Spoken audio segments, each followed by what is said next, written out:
여러분 안녕하십니까, 남배우 남태호입니다. 저는 오늘 서울의 광화문 근처에 왔습니다. 야, 이게 어디냐? 경향신문이 여기 있고요.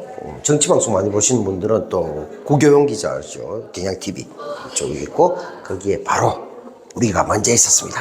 서울 아트시네마, 한국시네마테크 협의회 전용관이죠. 제가 대구 경북 시네마테크 대표니까요. 시네마테크는 여러 차례 말씀드렸듯이 영화 문화를 보존하고 보전하자, 이런 운동이고요.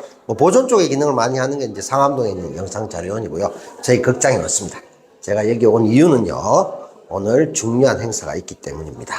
자, 뒤쪽으로 한번 보시면 뒤에 포스터도 있고 많이 있죠. 제가 이제 주로 얘기하는 게 바로 이게 지금 우리가 하고 있는 행사들, 시네마테크의 친구들 영화제가 지금 이게 벌어지고 있죠.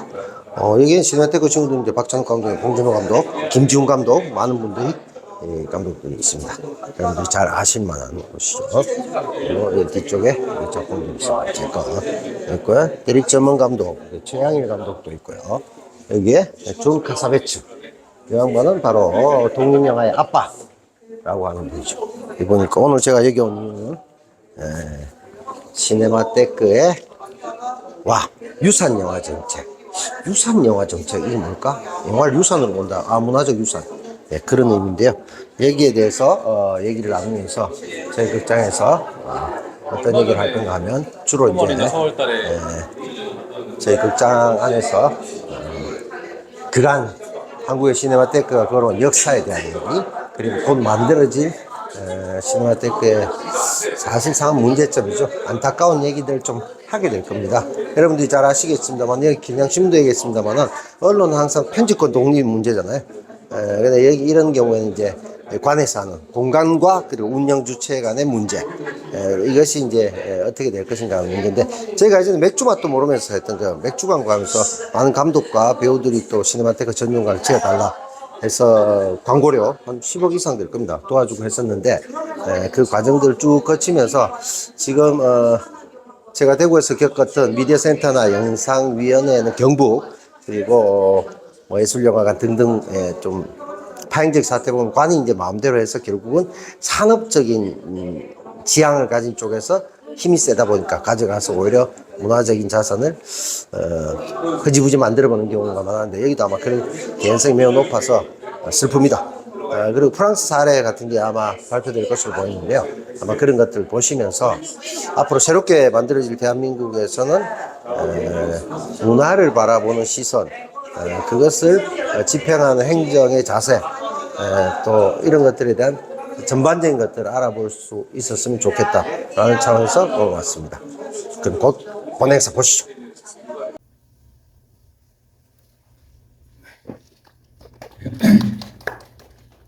안녕하세요. 영화를 만들고 있는 영화감독 이명수입니다.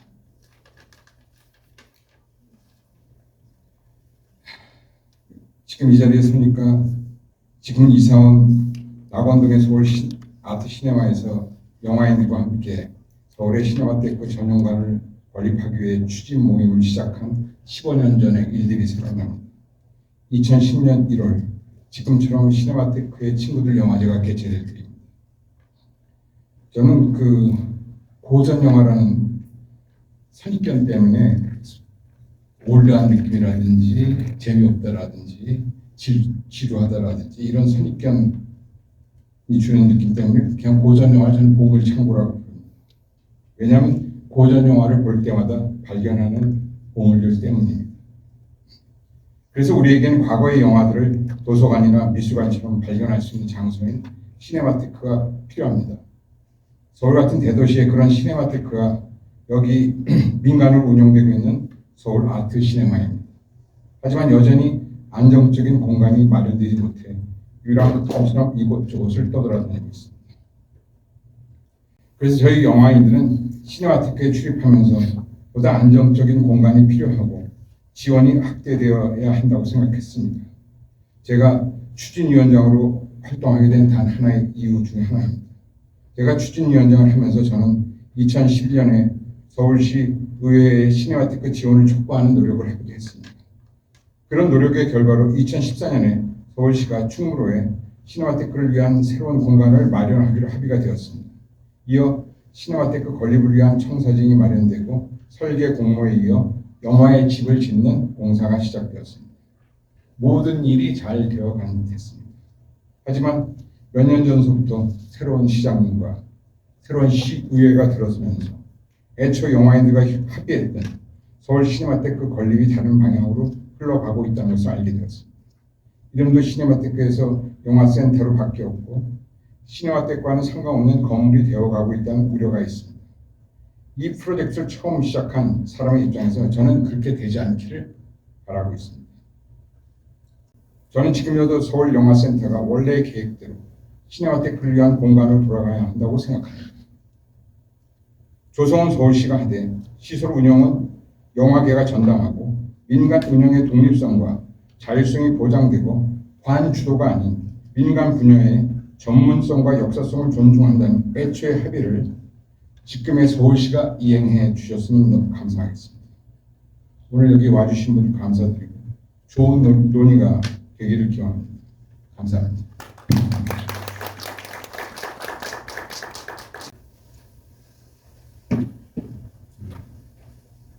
저도 기억이 나는데 2010년에 시네마테크 친구들 영화제를 할 때니까요. 지금처럼 지금은 이제 5월 한국에서 친구들 영화제를 하고 있지만 친구들 영화제를 하면서 그 당시에 많은 영화 감독들, 영화 배우들이 참여해서 전문가 관련 추진위원회가 발족이 됐었고 그 노력의 일환으로 이영사 감독님 잠깐 말씀 주셨지만 2011년도에는 서울시 의회를 찾아가서 한 1년여 정도 동안 서울시가 시네마테크를 지원하는 것과 관련된 조례 개정을 노력을 했습니다. 그 노력의 일환으로 몇 년 뒤에 서울시가 시네마테크를 지원하는 좋은 결과도 만들어졌습니다. 그로부터 한 15년 정도가 지났으니까 그 당시에 참여했던 이영사 감독님의 경우에 여러 가지 마음의 소외들이 좀 있을 거라고 생각됩니다. 이어서 말씀드린 대로 강희정 의원은 참석을 하지는 못하셨기 때문에 자료집에 있는 기조관련의 내용을 참고해 주셨으면 좋겠습니다. 그리고 오늘 전체적으로 주제 발표와 토론의 사회를 맡아주신 분을 소개해 드리겠습니다. 변재량 교수님 사회를 맡아주셨습니다. 자리에 잠깐 모시겠습니다.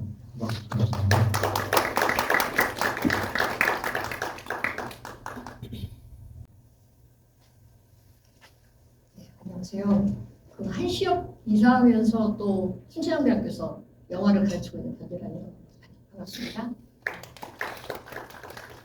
사실 저도 오늘 이제 저희가 시네마테크 협의회가 생긴 게 2002년인데요.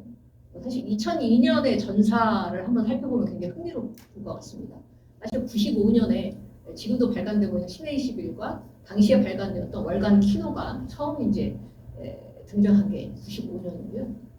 그 다음에 아마도 많은 여기 또 우리 와 계시지만 영화진흥위원회가 이제 99년에 생겨서 90년대라고 하는 시기는 굉장히 많은 것들이 시작되는 대중의 시대이기도 하고 다양성의 시대이기도 한 그런 어떤 사회적인 분위기가 있었다는 말씀을 드리고 싶고요. 그때 가장 중요한 것은 시네필들의 활동이 있었다는 것입니다. 바로 그 시네필들의 활동에 힘입어 우리의 한시업이 등장하게 되는데요. 특히나 95년에 기억할 만한 것이 영화 희생의 상영입니다. 영화 희생은 사실 작년에도 재개봉이라는 이름으로 다시 상영을 했었는데요. 사실 희생이 상영됐던 공간이 기억하시는 분도 계실지 모르죠. 동수 시네마테크였어요. 시네마테크라는 이름이 대중들에게 다가온 시기가 아마 95년이 아닌가 이런 생각이 듭니다. 그래서 2002년에 한국 시네마테크 협의회가 1월에 생겼는데요.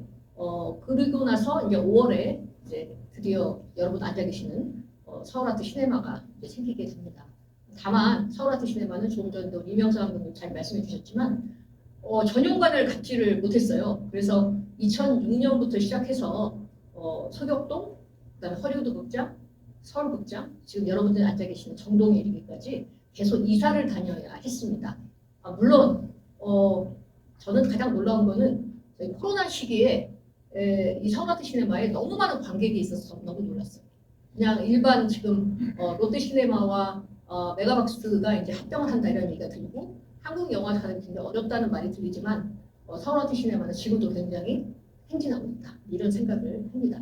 시네마테크라고 하면은 비블리오테크라고 이제 하는 것의 연장선상에서 영화 도서관이구나 이런 생각하잖아요. 그래서 영화 도서관, 영화 박물관 또 그다음에 굉장히 많은 분들이 정말 이전의 영화를 다시 볼 수 있는 어떤 보고, 보물 창고 같은 역할을 하는 것이 시네마테크인데 바로 이제 그곳에서 유산 영화 정책이라고 하는 것이 한국에서는 여전히 개념이 없으니까 이렇게 서울 아트 시네마가 여러 번 이사를 다녀야 했겠죠. 그렇지만은 프랑스의 경우에는 어떤 유산 영화 정책이 있는지를 들어보는 좋은 시간이 될 것 같고요. 제가 며칠 전에 여기 와서 김지훈 감독의 달콤한 인생을 제가 봤었는데요.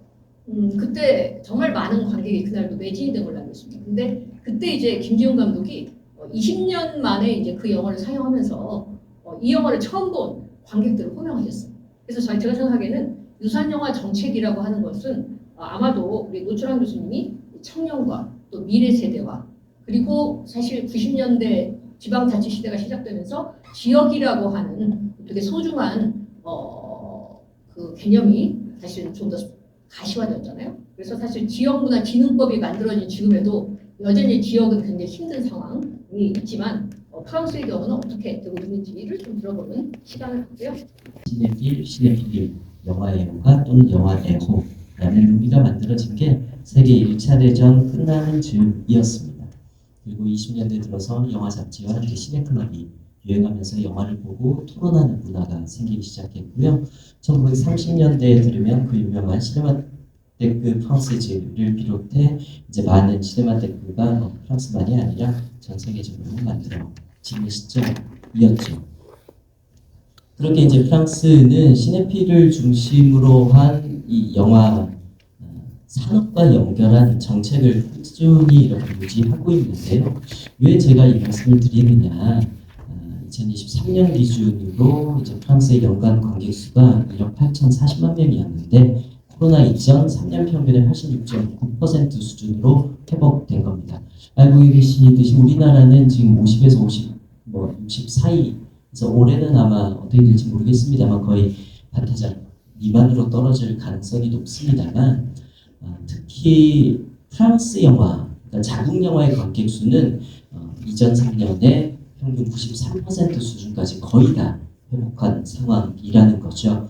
그런데 이게 그냥 관객 수가 는 게 아니라 예술 실험 영화라고 부르는 넓게는 독립예술 영화 될 수도 있고 다양성 영화가 될 수도 있고 하는 이 예술 실험 영화의 관객 수 비중이 이전보다 더 늘어난 성향 그리고 전체 상위 10편에 해당하는 탑 10의 영화 시장의 비중이 4대 1밖에 되지 않는 점. 그 점이 영화 시장의 회복에 긍정적인 영향을 끼쳤을 거다라는 가정하에서 본 발표를 진행해 보았습니다. 프랑스는 영화 전체를 이렇게 주관하고 있는 기관이 이제 CNC라는 기관인데요. 1931년에 영화 고등위원회에서 시작해서 2009년에는 국립영화 동영상센터로 이름을 바꾸면서 영화만이 아니라 방송, 게임, OTT를 이렇게 포괄해서 관할하는 기관으로 자리 잡고 있습니다. 법적 지위 자체는 우리나라 영진이랑 약간 비슷한데요. 문화부 장관회하에 만들어져 있는 공공행정기관입니다. 그리고 6가지 임무를 가지고 있는데 이 중에서 오늘 이야기와 연결할 수 있는 부분이 두 번째 규제, 그리고 세 번째 증진 확산, 네 번째 협력, 그리고 마지막 6번째 보호를 들 수 있겠습니다. 이 프랑스의 CNC의 임무 중에 그리고 또는 이 권한 중에 가장 큰 것 중에 하나가 산업 질서 확립을 위한 법규, 규정 이런 거를 제안하는 뿐만이 아니라 제정할 수 있다라는 겁니다. 즉 시행령에 해당하는 법을 만들 수 있는 권한이 있습니다. 그리고 두 번째로 이제 증진 확산해서 상업과 비상업을 아우르는 다른 영화가 아니라 프랑스 영화들을 전 세계적으로 또는 국내에 보급하는 역할을 하고 있고요. 우리나라에도 앞으로도 좀 더 강화해야 되는 지점 중에 하나라고 여깁니다만 중앙정부의 눈치만 보는 것이 아니라 중앙정부에게 우리가 중심이니까 우리가 전문가니까 우리 말을 중앙정부 좀 들어주시고 지원하시고 그 다음에 지자체들과 서로 협력해서 지자체에 맞는 프로그램을 만들어낸다는 거죠. 마지막으로 이 시네마테크하고도 밀접하게 연결되어 있는 부분으로는 이 영화 유산, 융성 정책의 기반으로 인해서 영화 또는 비영화 자료들을 수집하고 보존하고 보존하고 가치 증진을 하고 있는데 시네마테크 프랑스에즈 필름 아카이브, 필름 아쉬브 드 필름에서 영화 아카이브 예산 전액을 국가에서 지원하고 있습니다. 그 지원금의 규모가 어느 정도 되느냐? 여기는 이제 방송, 비디오, 영화 다 통합해서 재원으로 다 한꺼번에 봅니다.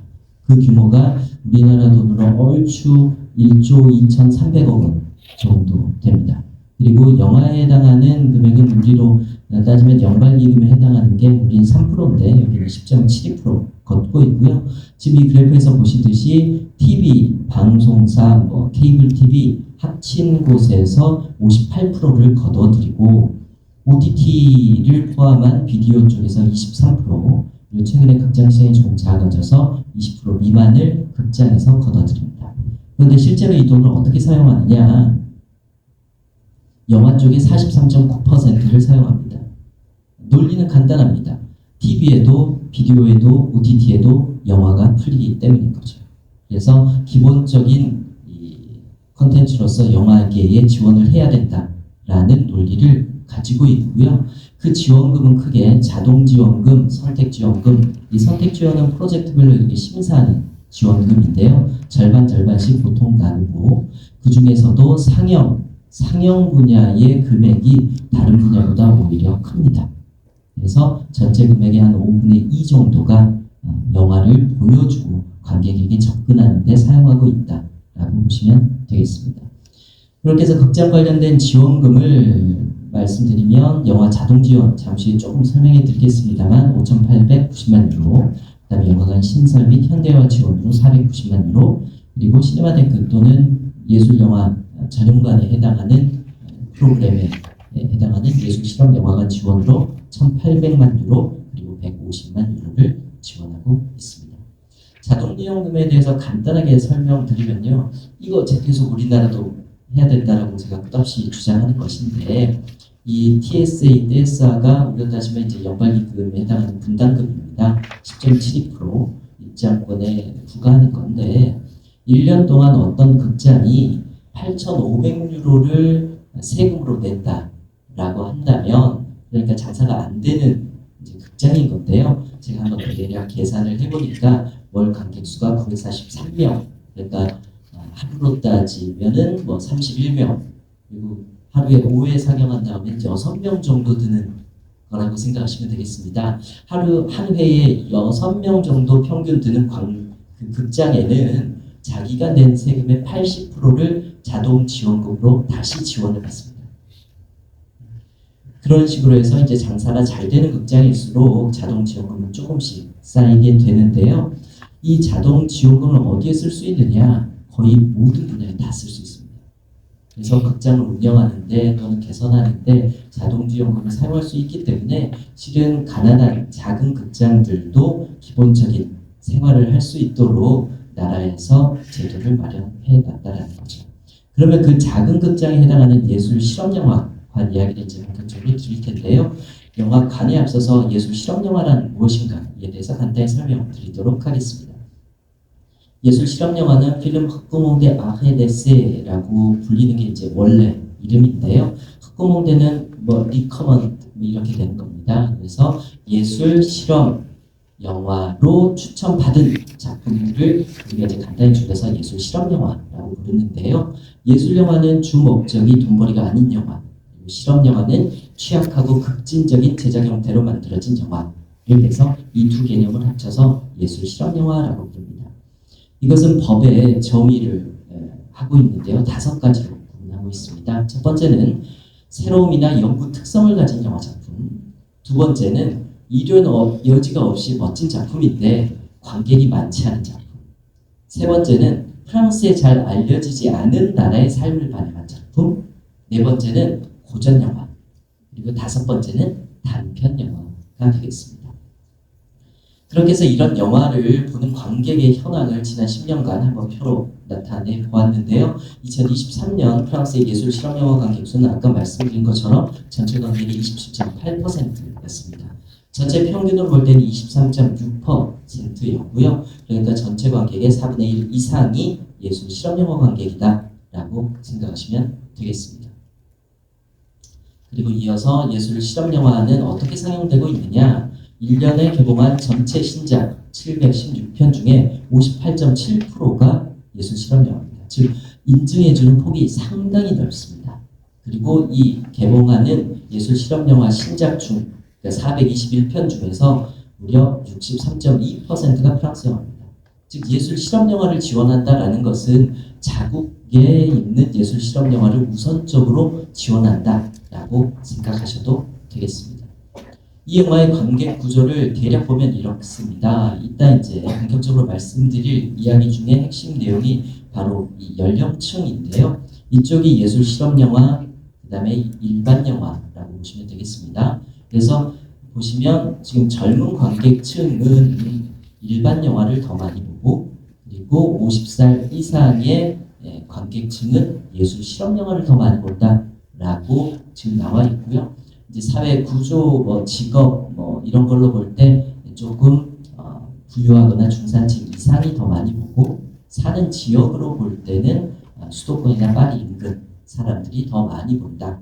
그리고 이제 이것은 일주일에 한 편 이상 영화 보는 열혈 관객층이 많이 보고, 가끔 극장을 찾아오는 사람의 비중은 일반 영화가 더 높다라고 보시면 되겠습니다. 이 이야기는 왜 보여드렸느냐는 잠시 후에 설명드리도록 하고요. 그러면 예술 실험 영화관 지원 제도에 대해서 말씀드리도록 하겠습니다. 프랑스 예술 실험 영화 지원에 관한 이 프로그램은 크게 3단계로 이루어지는데요. 첫 번째로는 예술 실험 추천 영화를 선정하는 작업입니다. 이 작업은 AFCAE라는 Association Française du Cinéma AFC 이러겠죠. 그래서 예술 실험 영화관 협회에서 이제 50명을 모아서 위원회를 만들고, 그 위원회의 인물들은 감독, 제작자, 배급업자만이 아니라 문화계 인사, 심지어 청소년까지 포함되어 있습니다. 이렇게 해서 개봉 6주 전에 선정을 하고요. 이렇게 매달 30편 대회를 이 필름 아헤세로 발표를 합니다. 이 발표하는 영화들은 각각 영화의 성격에 따라서 연구와 발견, 어린이 관객, 그다음에 오늘 이야기 중에 하나인 영화 유산에 해당하는 유산, 그다음에 레퍼토리에 해당하는 목록. 그래서 이쪽은 이제 주로 고전 영화에 해당할 때고요, 어린이 영화에 해당할 때고, 신작인데 독특한 영화에 해당하는데 이 둘이 겹칠 수도 있고 이 둘이 겹칠 수도 있습니다. 라벨을 두 개도 받을 수 있다는 거죠. 그렇게 해서 이제 예술 실험 영화를 선정을 하고, 두 번째로는 이제 영화관을 선정하는 건데요. 영화관의 지리적 위치에 따라서 5개 등급으로 나눕니다. A로 갈수록 인구수가 높은 대도시의 극장이고요. E로 갈수록 시골 극장이라고 생각하시면 되겠습니다. 그리고 이 극장들은 평균 32주 이상 영화 활동을 의무로 영화를 틀어야 되고, 그리고 A에서 B등급은 300회 이상 이 필름 아헤세를 틀어야 되는 겁니다. 그리고 시골에 있는 극장은 150회만 틀어도 되는 겁니다. 그래서 300개를 대략 계산하면 하루에 5회 하면 60일 정도 예술 실험 영화를 상영하면 대도시는 인정을 받고, 시골은 그것보다 훨씬 조금 들어도 인정을 받는다라고 생각하시면 되겠습니다. 그렇게 해서 대략 보시면 어떻게 지원하느냐. A에서 D등급은 상영의 관객당 1.5유로를 추가로 지원을 해주는 겁니다. 그래서 예술 실험 영화를 틀었는데 오늘 관객이 10분이 오셨어요. 그러면은 15유로를 지원금으로 주는 겁니다. 그리고 시골에 있는 극장은 힘드니까 그 관객당 2.5유로 주고, 일반 영화를 틀더라도 관객당 1.5유로를 지원을 해줘서 각 극장들이 보다 열심히 프로그래밍하고 관객을 이렇게 유치하려고 노력하면 그 대가가 나라에서 다시 돌려주는 형태로 만들어져 있다고 생각하시면 되겠습니다. 그리고 아까 제가 이제 라벨 인증에 관한 이야기를 드렸는데요. 각 극장들은 그 성격에 따라서 우리는 영과 발견, 집중해서 트는 극장이야 이런 식으로 성격을 규정할 수가 있습니다. 그래서 라벨을 하나 받을 수도 있고 2개 받을 수도 있고 3개 다 받을 수도 있는 겁니다. 그러니까 3개 다 만약에 상영을 하는 대도시 극장이라면 60일, 60일, 60일, 6318, 180일 동안 이 영화들을 트는 거다라고 생각하시면 되겠습니다. 그러니까 365일에서 180일 정도만 이 영화를 상영하고 나머지는 뭐 마블 영화를 틀어도 상관은 없는 거죠. 그렇게 하면은 추가로 지원금의 최대 6.6%까지 지원금을 받습니다. 그래서 각 극장이 성격, 색깔 있는 극장으로 자리 잡도록 해주는 제도죠. 최근에 개선된 사항 크게 4가지가 있는데요. 첫 번째는 취약 예술 실험 영화를 상영하는 극장의 지원을 강화했습니다. 이제 프랑스에는 최취약 영화 필름 레플리 파질이라는 개념이 있는데 최상급입니다. 그래서 가장 취약한 영화라는 개념이 있는데요. 연구와 발견 분야 중에서 전국에 80개 미만으로 개봉하는 영화, 그러니까 웬만한 독립영화라고 생각하시면 되겠습니다. 그 영화들을 상영하는 경우는 곱하기를 2 해줍니다. 그래서 1.5유로가 아니라 3유로를 말씀드릴 수 있게 해주고요. 그 다음에 관객 수가 75만 이상인 일종의 대박 영화의 경우는 관객이나 지원금을 절반으로 계산하는 겁니다. 예를 들어 듄, 기생충 이런 영화도 다 예술 실험 영화를 인증받았거든요. 그런 영화를 트는 경우는 지원금을 절반만 줘서 최취약 영화 위주로 상영할 수 있도록 권장하고 있습니다. 두 번째는 아마 오늘 나눠드린 이 자료집 뒤에 35쪽에 프랑스 젊은 관객의 시네필리아 발전을 위한 기금이라는 내용이 잠깐 적혀 있는데요. 실은 이 내용하고 연결된 겁니다. 이 자료집에 써져 있는 이 기금이 계속 이렇게 유지되는 기금이 아니고요. 코로나 기간 동안에 특히 이런 작은 극장들은 더 힘들었을 가능성이 있다 보니까 코로나가 끝나고 나서 이 극장들을 어떻게 하면 지원해 줄까? 그런데 그냥 지원해 주기는 뭐하니까 그러면 취약한 젊은 관객을 좀 유치하는 형태로 적극적인 프로그램을 너희가 만들면 나라에서 3,000유로부터인가 지원을 해줄게 라고 하면서 이렇게 프로젝트를 제안하게 만든 겁니다. 그렇게 해서 2023년에 한시적으로 운영을 했다가 그 제도 자체를 예술 실험영화 인증 제도로 끌어들여서 최근에 15에서 25세 라벨 그리고 단편영화 라벨을 새로 만들어서 지금 운영을 하고 있습니다. 그리고 기존에 1,800이었던 지원금을 1,900으로 늘렸고요. 자동 지원금은 조금 줄이고 선택 지원, 프로젝트, 즉 적극적으로 프로그램을 하는 이 극장들에게 도와주는 쪽으로 방향을 바꾸겠다라고 선언했습니다. 이제 마지막 이야기입니다. 그렇다면 이 젊은 관객을 프랑스는 어떻게 만들어가고 있느냐? 왜 가난 건데요. 프랑스에는 마클라소 시네마라는 프로그램이 있습니다. 시네마는 극장이고요. 오는 뭐뭐에서 마이 클래스 이렇게 되는 겁니다. 그래서 극장의 우리 학급 이런 의미라고 생각하시면 되겠는데요. 이 프랑스가 1980년대 우리가 흔히 이제 누벨리마주라고 기록해서 레오 까락스라든지 당시의 릭배송 이런 사람들이 이제 막 세계적으로 뜨고 있을 때 실은 프랑스 영화 산업의 가장 난감한 시절이었습니다. 장사가 전혀 안 되고 관객 수가 거의 절반으로 줄었던 시절이었는데요. 이 시절에 국가에서 어떻게 하면 우리가 영화 산업을 다시 살릴 수 있을까라고 생각하면서 젊은 관객을 키워야 되겠다라고 결심을 한 겁니다. 그래서 청소년들이 영화를 극장에서 와서 보고 그 재미를 서로 나눌 수 있는 프로그램을 만들었는데요. 그 프로그램이 현재 이렇게 4가지로 운영되고 있습니다. 제일 처음으로 시작한 게 영화관에 온 중학교에서 1989년에 시작되었고요. 이어서 초등학교, 고등학교, 그리고 코로나 기간에 마지막으로 유치원을 위한 프로그램까지 만들어졌습니다. 그 중에서 가장 원조에 해당하는 중학교 프로그램을 간단하게 소개해드리자면 4가지 목표를 가지고 있습니다.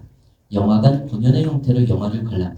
아까 계속 말씀하신 것처럼 35mm 필름을 극장에서 어린이들 보면 요즘 학교에서 선생님들이 학기 말이나 이럴 때 그냥 TV에서 계속 보여주잖아요. 그렇게 하지 말고 극장에 와서 관람하게 함으로써 호기심을 자극하고 취향을 훈련한다라고 써져 있습니다. 취향은 그냥 갖는 게 아니고 우리가 보면서 공부하면서 훈련이 되는 거죠. 두 번째는 관계부처와 지자체 간의 파트너십으로 교육과 훈련을 확장해서 제공한다. 대단히 멋진 지점이라고 생각하고요. 세 번째는 전국적으로 모든 학생들이, 많은 학생들이 접근할 수 있도록 나라에서는 지원한다. 그리고 마지막으로 청소년들이 점점 자연스럽고 정기적으로 영화관을 방문하도록 문화 실행력을 개발한다. 그래서 이 프로그램을 운영하는 학교, 이제 선생님이 신청하는 형태로 보통 진행이 되는데요. 그러면 지역마다 조금씩 다르지만 특정 극장에서는 이 프로그램에 오는 선생님에게 50% 할인을 평소에 해준다거나 그 프로그램에 참여한 어린이가 부모님 데리고 오면 또 반값에 보여준다거나 이런 식으로 적극적으로 활용을 해서 그 이후에 영화관 방문도 독려하고 있습니다. 이 프로그램은 크게 이렇게 국가기관, 작가, 그리고 영화단체, 지자체, 그리고 기타 분야 사람들이 모여서 협의체로 운영을 하고 있고요. 전국에 있는 거의 모든 지역에서 이 프로그램을 활용하고 있다고 보시면 되겠습니다. 이 프로그램에서 이제 영감을 받아서 우리나라에서도 작년부터 가치보험이라는 프로그램이 운영되고 있는데요. 아쉬운 점이 아직 많이 있긴 하지만 그걸 제가 만든 겁니다. 그래서 영화관에 온 중학교 사례를 간단히 보자면 현재 선정 영화로 128편이 있는데 우리나라 영화로는 알고 계시는 우리 김세론 배우가 출연했던 아이콘의 여행자라는 영화가 현재는 한 편 있습니다. 그래서 선정 기준으로는 고전 영화로 알려진 문화유산 영화, 두 번째는 다른 문화에 대해 열려있는 영화, 세 번째는 자막 상영본, 즉 외국 영화에 해당하겠죠. 그래서 해당 국가의 영화 장르 스타일적 다양성을 보여주는 영화를 이 영화들로 추천을 하고요. 청소년 영화로. 그런데 이 영화들의 거의 100%가 모두 예술 실험 영화에 해당한다는 겁니다. 그리고 이 학생들이 찾아가는 극장도 100% 예술 영화 실험관인 거죠. 그렇게 해서 이제 교재를 만들어서 제공을 하고 있고요. 인터랙티브 형태로 돼서 여러분들도 아까 제가 찾아놓은 거기 이름 찾아서 들어가시면 모두 다 다운로드도 받고 보실 수 있습니다. 그렇게 해서 선생님과 학생들이 보기 전에 미리 공부해서 갖고 같이 보고 토론하고 연계된 프로그램을 운영하고 있는 사업입니다. 마지막으로 그러면 결론적으로 이 극장 시장의 지속 성장을 위해서 가장 필요한 게 무엇일까? 저는 바로 시네필이라고 생각합니다. 프랑스의 예술 실험영화 관 전반 이 사업을 또는 운영의 상태를 보면 첫 번째로 규모가 압도적입니다. 전체 극장의 63.6%가 예술 실험영화 관이고요. 두 번째로는 지원을 하되 그냥 대략 이렇게 지원하는 게 아니고 1년에 1,900만 유로를 지원합니다. 세 번째로는 합리적인 체계를 끝없이 만들고 개선하고 있는 것도 상당히 중요한 지점이라고 하겠습니다. 결과적으로 전체 관객의 4분의 1 이상이 이 예술 실험영화 관객이 된 것은 우연이 아니라는 거죠. 그러면 왜 예술 실험영화 이러느냐? 네, 보시는 것처럼 코로나 기간 때 가장 어려운 시절에 이 전체 시장을 지탱했던 이들이 바로 시네필이라는 거죠. 그래서 마지막으로 보여드릴 자료는 2004년과 2023년을 비교할 때 14세 이하 인구 비중은 16.1%에서 14.3%로 조금 줄었습니다. 전 세계적으로 어린이 숫자가 줄어들고 있으니까요. 그런데 독특한 것은 프랑스에서 14세 이하 관객의 비중은 2004년에 12.1%였던 것이 17.1%로 증가했다라는 거죠. 그냥 이 아이들이 전화기, 게임기 다 버리고 극장을 달려간 게 본인의 이렇게 생각이 아니라 학교에서 그리고 현장에서 서로 훈련하고 취향을 쌓아가는 결과가 결과적으로 전 세계에서 거의 유일하게 어린이 청소년 관객이 늘고 있는 나라라는 성과에 도달했다라고 생각합니다. 우리 한국 극장 시장의 회복과 성장의 해결책이 만약에 있다면 바로 좋은 영화를 옹호하는 젊은 관객을 양성하는 것이라고 생각하고요. 지원제도에 관련해서 제가 생각한 여러 가지는 앞으로 또 같이 생각하고 고민하는 기회가 있으면 좋겠습니다. 마지막으로 시네마테크 프랑세즈를 비롯해 이쪽 영화계의 족적을 정말 멋지게 남기신 앙드레 바젠의 말씀으로 마무리하도록 하겠습니다. 제가 앞으로 아는 척 한번 해보고 마무리할게요. Il ne faut pas simplement défendre des bons films. Il faut également créer un bon public. 내용은 이렇습니다. 좋은 영화를 단순히 오버해야 하는 것만이 아니라 좋은 관객도 만들어야 합니다. 오랜 시간 들어주셔서 감사합니다. 안녕하세요. 저는 강릉 시네마테크에서 일하는 김슬기라고 하고요.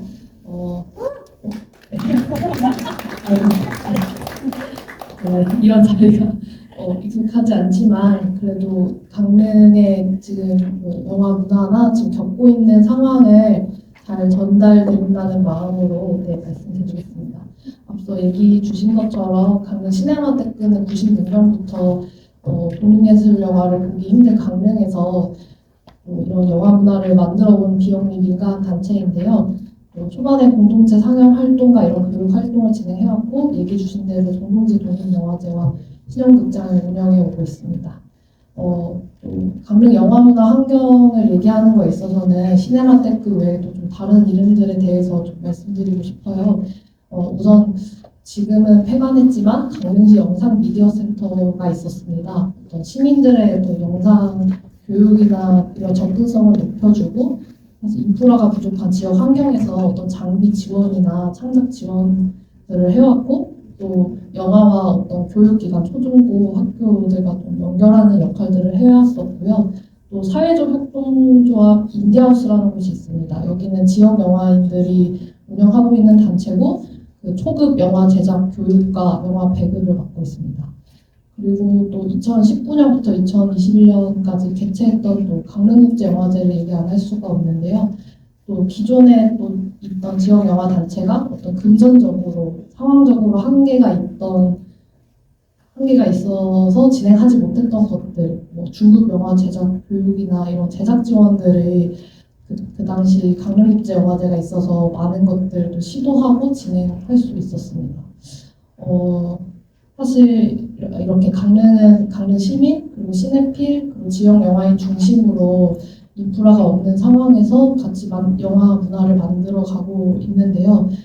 이런 인구 광역시를 제외하고 인구 20만 도시에 이렇게 극장과 영화제가 있는 또 어떤 이런 지역 영화 문화가 조성되어 있다는 건 되게 유의미한 게 아닐까 이런 생각이 듭니다. 근데 이러한 변화를 맞이한 게 2022년부터인데요. 지금 김홍규 강릉시장이 들어오면서 예산 낭비라는 이유로 강릉국제영화제를 강압적으로 폐지하고 또 전국 미디어센터에서도 되게 우수하게 운영 평가를 받았던 강릉시 영상미디어센터도 휴관과 올해 폐관이 되었고요. 그래서 저희는 어떤 교육적인 환경, 여러 환경들을 몇 년 새에 잃어버린 상황인 거고 사실 또 그 과정에서는 우리가 영상 제작 인프라가 부족하다 해가지고 1인 미디어 센터라는 곳을 만들어 놓고 또 거기가 있으니까 강릉 영상 미디어 센터는 필요 없다 이렇게 좀 의도를 알 수 없는 그리고 결국 영상 미디어 센터 운영 조례까지 폐지하였습니다. 저희 정동진 영화제나 신영극장도 이런 일방적인 행정을 피할 수는 없었는데요. 일단 신영극장은 이전에 2023년에 행정의 실수로 예산이 전액 삭감됐었고 그 해에 어떤 후원 캠페인이나 시와 도를 설득해서 당해 추가 경정 예산으로 전액 복구가 되었다가 올해 다시 극장 예산이 삭감이 됐고 또 정동진 독립영화제 역시 7천만 원, 그러니까 전체 지원 예산에서 50% 이상이 삭감되었습니다. 작년에 사실 극장이나 영화제가 어떤 유의미한 성과가 있었기 때문에 이러한 삭감 결정이 저희 입장에서는 이해가 되지 않았는데요. 특히 정동진은 3일 작은 규모인 영화제임에도 3일간 14,553명이라는 되게 유의미한 관객 수를 기록했는데 시는 이 삭감에 대해서 저희가 목적 목적대로 사업하지 않았다, 뭐 시 재정이 어려워서 그랬다 이런 이유랑 강릉 인권 영화제를 언급합니다. 저희 입장에서는 사실 작년 8월부터 어떤 시나 그 문화예술가죠 관련 부서에서 좀 저희의 활동에 대해서 좀 정치색을 입혀서 판단하는 것 같다는 상황이 많이 있었어요. 뭐 예를 들면 그 양진뜸이라고 사드 배치 반대를 내용으로 한 다큐멘터리 그 시네 토크가 있었는데 그걸 정치적인 행사죠 민원이 들어왔다. 너네는 시의 지원을 받는 곳인데 그런 행사를 하면 어떡하냐 뭐 이런 상황도 있었고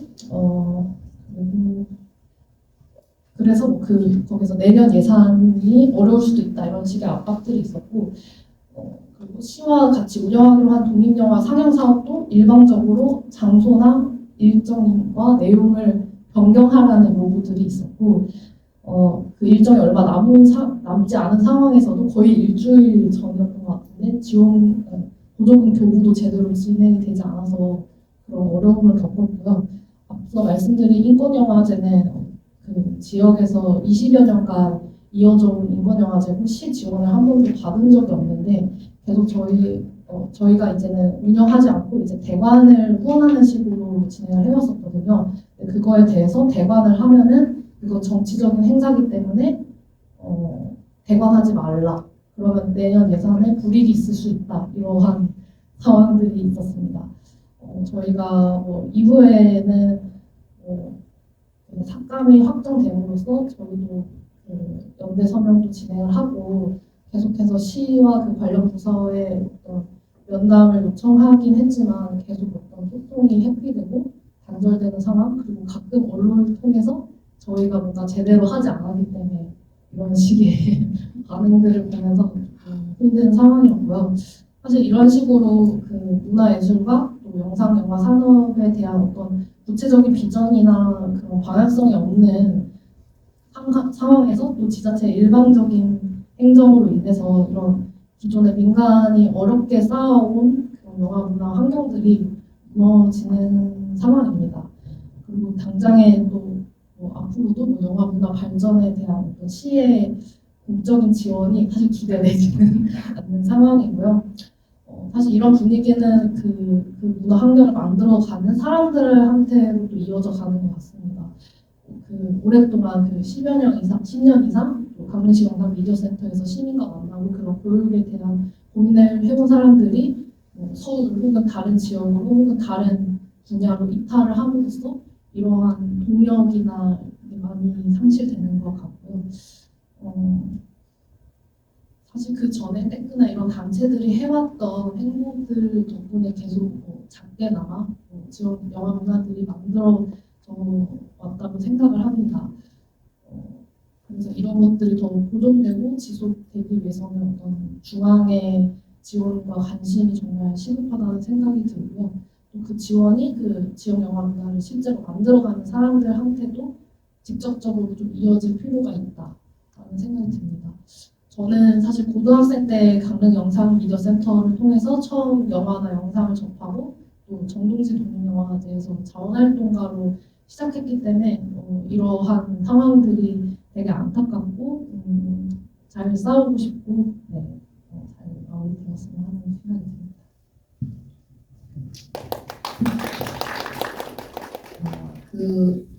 토론문까지 이렇게 작성을 하게 했는데도 토론문을 작성을 해주셨고요.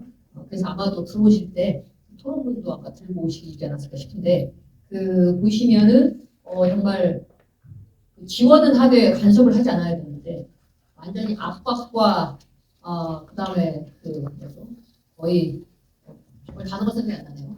너무 화가 나가지고 제가. 네. 그래서 어쨌든 그야말로 이 여러 가지 어려움 속에서도 계속 투쟁을 하고 계신데 그것들은 아마도 이 지역 관계의 힘이 아닐까 이런 생각이 듭니다. 아까도 시네필에 대한 얘기를 노철환 교수도 얘기하시고 김숙형 국장도 얘기하셨지만 강릉 시네필의 힘 때문에 지금까지 버티고 계시지 않을까 이런 생각을 하면서 그러면 이렇게 진짜 정권이 바뀌면 이렇게 마음대로 지원을 한다는 이유만으로 이렇게 마음대로 해도 되는 것인가 이런 상황에 대해서 누구보다도 사실 또 객관적으로 그리고 냉철하게 또 말씀을 해주실 분이 와 계십니다. 자, 이원재 교수님께 마이크를 넘겨보도록 하겠습니다. 객관적인 사람이 아닌데 굉장히 편파적이고 감정적이고 김숙현이 발표하는 거 들으면 충격받았어요. 저런 톤으로 저렇게 이야기하실 수 있다니 피를 토했을 텐데. 그래서 오래 하셨어요. 너무 많은 주제들이 있는데 뭐 제가 준비한 토론 메모에 있는 걸 중심으로 말씀드릴게요. 아마 제가 최근에 되게 관심 있게 연구하거나 하는 일 중에 하나가 유네스코 세계유산, 자연유산, 문화유산 관련된 게 좀 개인적으로 관심이 많고 일을 하고 있어서 유산영화나 정책이라는 단어를 보고 좀 되게 흥미로웠습니다. 여기 뭐 뻔한 얘기 같지만 이제 제가 그 유산 정책이라고 할 때 모든 정책들이 사실은 내적 특징들이 있거든요. 예를 들면 어린이 정책 이렇게 생각해 보시면 어린이 정책의 특징은 정책의 대상자가 절대로 정책을 만들 수 없는 영역이죠. 국회의원 될 수 없고 대통령 될 수 없으니까 어린이가. 마찬가지로 이제 유산 정책은 전통적 유산 정책 가장 큰 딜레마는 이제 활용을 하면 훼손되고 그렇죠. 그렇다고 해서 가장 잘 보존할 수 있는 거는 그냥 두는 건데 그럼 또 뭐 굳이 정책화할 수가 없고 사회적 가치가 안 생기니까. 뭐 영화도 마찬가지로 뭐 물질성만 그런 게 아니라 사실 저는 그거 되게 옛날부터 논쟁적이고 안 좋아했는데 무슨 드라마나 영화 나오면 꼭 이제 되게 전통적인 유산 전문가분들이 고증을 하신 다음에 막 화가 나 계세요. 그분들 입장에서 다 이게 제대로 고증이 안 됐기 때문에. 근데 이제 저는 좀 다른 입장을 가지고 있긴 하거든요. 근데 그런 면에서 보면 이제 전통적 보존주의가 갖고 있는 정책적 딜레마가 있는 게 또 유산 정책을 생각하는데 그런 면에서 이제 사실 역사성이라는 게 제가 이 인용한 여기는 그레이엄 하몬이라든지 이런 객체주의에 동의하는 건 아니지만 사실 우리가 굉장히 좀 착각하고 있는 게 인간 중립적 보고학 안에서 고전이라든지 이런 유산 같은 거를 너무 어떤 과거의 것 그리고 어떤 그 과거를 인간의 시간 안에서 그 존재를 규명하려는 것들이 유산 정책의 큰 한계라고 생각합니다. 저는. 그래서 그 역사성이라는 게 단순히 그 자연유산뿐만이 아니라 문화유산 자체에도 역사적 존재라는 게 사실은 인간의 시간 거기서만 존재하는 게 아니라 그것 자체 다르게 말하면 전 고전 영화 혹은 우리가 오늘 말하는 시네마 관련된 부분을 봤을 때 인간의 영화적 장르나 영화적 서사 이론 안에만 존재하는 게 아니라 그것 자체가 갖고 있는 관계 맺고 있는 어떤 그 자체가 만들어내는 시간성들이 있다는 거죠. 그게 왜 중요하냐면 그것을 보지 못하면 유산 정책이 고루하고 굉장히 정명화되기 때문입니다. 그래서 이제 그것 자체가 그래서 저는 시네마 때의 가장 빛나는 존재는 그거라고 생각합니다. 고전 영화를 보여주기 때문이 아니라 사실은 그냥 그 영화인데 그 영화 자체가 새로운 시간과 관계를 만들어내는 영화이기 때문에 저는 시네마 때기 존재해야 된다고 생각하거든요. 그랬을 때 이제 사실 그런 역사성에 대한 그 정책 이전에 이게 그냥 정책적으로 유산 정책으로 보면 되게 뻔하게 흘러갈 거거든요. 아카이브 하고 뭐 하고 뻔한 스토리 다른 장르처럼 다른 장르 마찬가지인데 이제 그 장르를 떠나서 시간과 사건을 창발하는 실제적 존재에 대한 이해가 없으면 그 유산 정책이라는 것은 사실은 가치를 잃게 될 거다 이런 생각을 전제로 얘기하고 싶었고요. 두 번째 현재성입니다.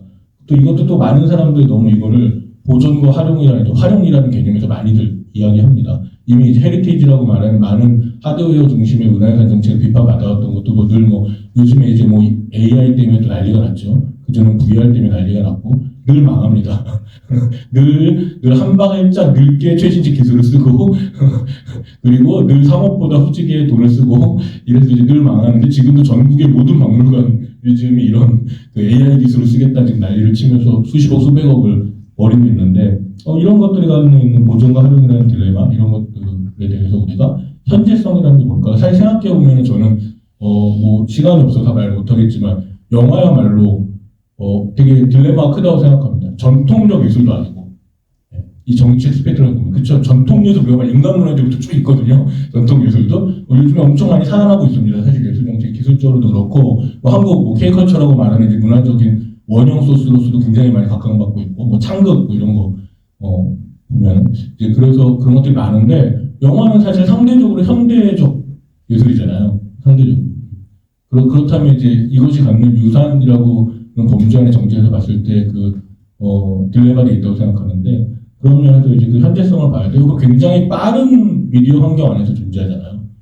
이미 이 영화를 직접 하시는 또 영화에 많은 분야들이 있으니까 뭐 이 오늘 주제만 하는데도 이 공간 하나에 시네마틱도 있고 제가 아는 지식 안에서도 뭐 미디어 센터도 있고 그다음에 독립영화 영화 저 다 다른 또 트랙들이 있다고 다 연결되어 있지만 이런 것처럼 이제 환경 자체가 완전히 바뀌고 있거든요. 우리가 왜 현재성이 중요하냐면 되게 사람들이 정형적으로 쉽게 생각하는데 지금 문화시설, 시네마틱만 모든 문화시설을 이제는 좀 많이 다른 각도에서 봐야 돼요.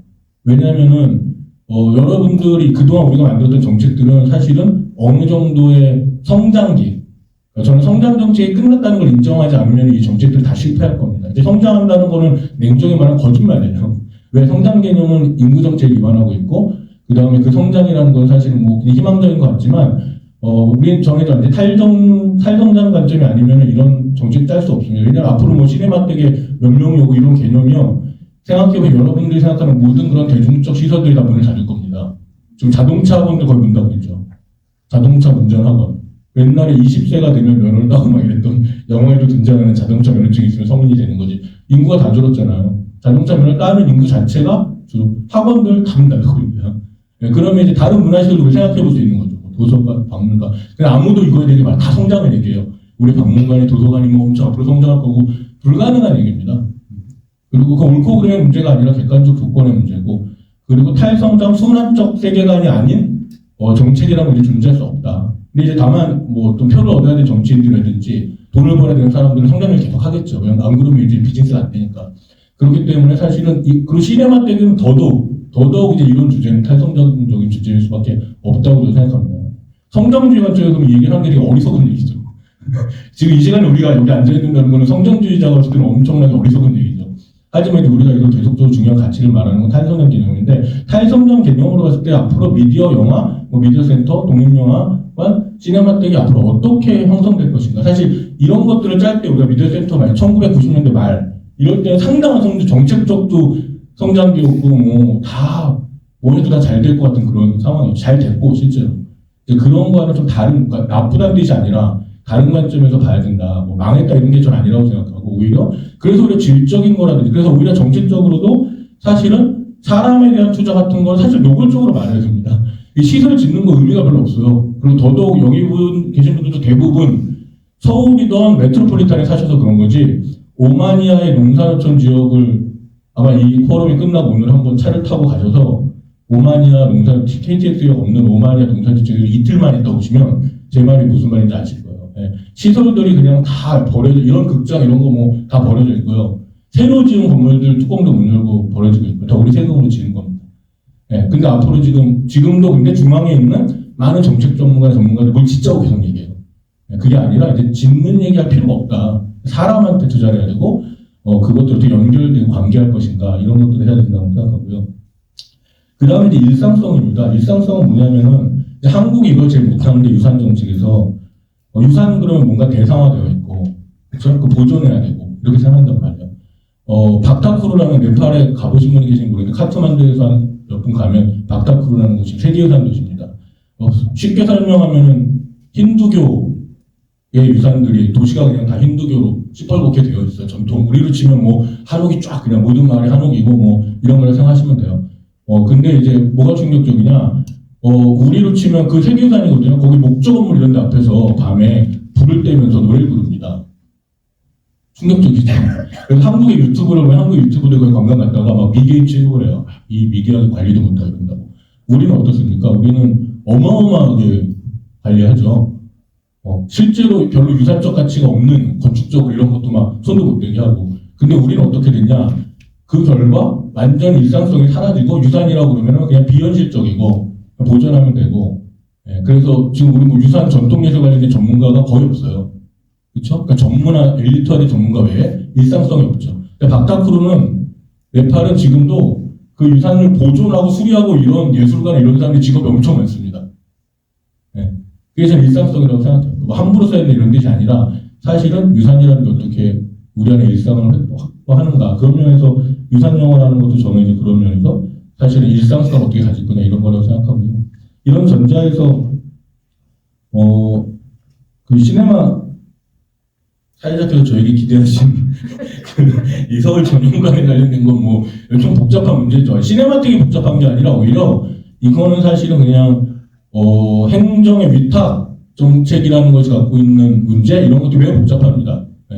저도 여기에 관여를 많이 했었고 뭐 싸움도 많이 했었고 우리가 상상하는 것보다 훨씬 말도 안 될 정도의 위탁 사업이고 본질적으로 가장 큰 문제는 지금 서울시 뭐 지역은 더하고요. 우리가 지방이라고 말하면 더하고 서울시조차도 중앙정부도 위탁이라는 게 대부분의 위탁 사업을 푸는 이유가 지금까지 보면은 굉장히 민간이 잘하고 있던 일을 사회적 가치가 있으니까 더 잘하게 하려고 공공자금 투자하는 거거든요. 근데 공무원들은 돈 넣는 순간 그렇게 생각 안 하고요. 우리 건데 이제 그거랑으로 그 사람들은 뭐 1년에서 수십 년, 뭐 100년 넘게 하는 사람도 있겠지. 이런 것들 너무 쉽게 생각하는 거죠. 그래서 이제 어제 공무원 된 구급 공무원이 담당하면서 이제 그런 얘기 하는 거죠. 네, 그래서 왜 이렇게 시네마텍은 지루해요? 뭐 이러면서 그쵸? 뭐 활기찬 영화를 틀어주시면 안 돼요. 뭐 이런 이제 그리고 이제 아까 이야기한 몇 명이 들었어요. 이게 화나는 나쁜 놈이면 덜 불편한데 되게 좋은 사람인데 서운한 요즘 화나게 웃으면서 몇 명이 왔어요. 그렇죠. 뭐 이런 얘기 하는 거죠. 그래서 천만관계 시대인데 막 이런 얘기 하면서 이런 것들이 이제 위탁 사업에 딜레마야. 그리고 사실 상당한 실험을 했지만 계속 미끄러지는 거죠. 왜냐하면은 그걸 잘할 수 있는 거기에 뭐 한국 사회에 가지고 있는 관료주의라든지 뭐 여러 가지 이유들이 다 있는데 결과적으로는 제 생각은 어쨌든 지금 상황에서는 물론 문제들은 저는 뭐 발제문이나 토론문에 있는 복원돼야 된다는 거에 동의하는데 복원이라고 우리가 흔히 얘기할 게 아니라 사실은 더 나아간 주장을 해야 된다고 생각합니다. 지난 잃어버린 시간들에 대한 것을 복원이라고 주장할 게 아니라 더 나가야죠. 더 나아가야 된다면 이제 아까 말한 것처럼 이런 시네마텍뿐만이 아니라 거기 같이 연결돼 있었던 소위 말하는 영화 생태계 뭐라고 표현하던 그 이제 상업 영화, 주류 영화가 아닌 생태계, 시네마텍이나 독립 영화나 미디어 센터까지 포함된 거기에는 뭐 제작, 창작, 뭐 복원, 그다음에 이제 교육까지 포함되는 거죠. 아까 말씀해주신 그런 그 부분 전 되게 중요하다고 생각하는 사람인데 교육을 포함한 그리고 그것들에 대한 기본 투자는 사람에 대한 투자를 해야 되는데 사람에 대한 투자와 생태계를 위해서 공간과 프로그램과 뭐 이런 것들이 필요한 거죠. 그래서 이런 것들을 요구해야 된다. 그게 서울이란 도시의 중장기적인 마스터 플랜이 사실은 서울시가 박원순 시정 때 5, 6, 7기 때 예술 플랜도 만들고 뭐 이랬었는데 그랬을 때 이런 시네마테크를 포함한 이런 시네마에 대한 도시정책이라는 것도 세울 것을 요구해야 된다고 생각하고요. 그 맥락 안에서 전용가 문제를 어떻게 지금 있는 것을 그냥 지어달라는 수준이 아니라 어떻게 짓고 어떻게 활용할 것이고 어떻게 지원할 것인가 이런 이제 안을 만드는 게 중요하다고 생각합니다. 그리고 이제 또 시장의 시간이 아닌 시민들의 시간이 오고 있잖아요. 그러니까 이제 오세훈 시장이 그동안 뭐 사실 이게 여기만 그런 게 아닙니다. 여기만 그런 건 아니고 상대적으로 보면 여기는 상대적으로 아직 건물을 안 짓고 늦어지고 있다는 게 나쁜 조건은 아니고요. 예를 들면 마을종합정센터 같은 데 조계사한테 위탁을 주고 많이 했잖아요. 예를 들면 뭐 조계사가 하지 말라는 법은 없겠으나 그래서 이제 그런 것처럼 그래서 저는 궁극적으로는 그리고 시민자산하고 가야 된다고 생각합니다.